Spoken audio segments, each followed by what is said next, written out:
నిజామాబాద్ జిల్లా దర్పల్లి మండల కేంద్రంలోని సీతాయిపేట్ గ్రామంలో ప్రభుత్వం ప్రవేశపెట్టిన ప్రజాపాలనలో భాగంగా 4 సంక్షేమ పథకాలకు సంబంధించిన పత్రాలను లబ్ధిదారులకు అందజేశారు.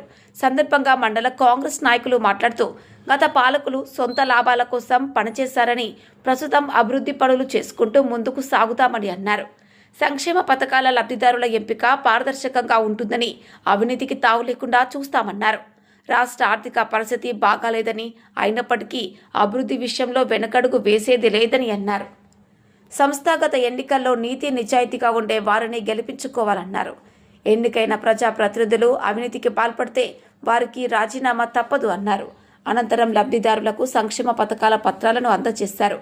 ఎవరూ అధైర్యపడవద్దు, సంక్షేమ పథకాలు అందరికీ అందుతాయని అన్నారు. కార్యక్రమంలో గ్రామ ప్రజలు, కాంగ్రెస్ నాయకులు, ఆఫీసర్స్ తదితరులు పాల్గొన్నారు. రూరల్ రిపోర్టర్ ప్రసాద్, దర్పల్లి మండలం, దృశ్యం న్యూస్. అమ్మాయి ఉంటే ఇక్కడ కోడలు వచ్చిన తర్వాత ఈ కోడలు ఇక్కడ యాడ్ చేస్తాం, అక్కడ తీసేస్తాం. ఇదంతా నిరంతరంగా ప్రక్రియ జరుగుతుంది. ఎవరు కూడా దీంట్లో నిరాశ చెందాల్సిన అవసరం లేదు. ఖచ్చితంగా 100% మేము నైట్ నుంచి ఈ 1 o'clock వరకు కూడా దీని మీద ప్రత్యేక శ్రద్ధ పెట్టి మేము 100% ఫోకస్ పెట్టి చేశాము. సరే, ఎక్కడైనా చిన్న మిస్సింగ్ ఉంటే కూడా దాన్ని కూడా మేము సరిచేస్తాము.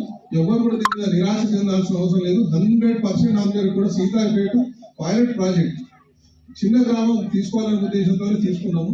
ఎందుకంటే ఇప్పుడు రామడు కానీ దర్పల్లి కానీ తీసుకోవాలంటే కనీసం 8 రోజులు తిరగాల్సి వస్తుంది. అటువంటిది సమయం ఉండదనే ఉద్దేశంతో మీ అందరినీ కూడా ఈ అవకాశం అనేది మీ అందరికీ కల్పించడం ప్రభుత్వానికి కూడా ధన్యవాదాలు తెలుపుతున్నా. మీ అందరూ కూడా పేరు పేరున నమస్కారం తెలియజేస్తున్నాను.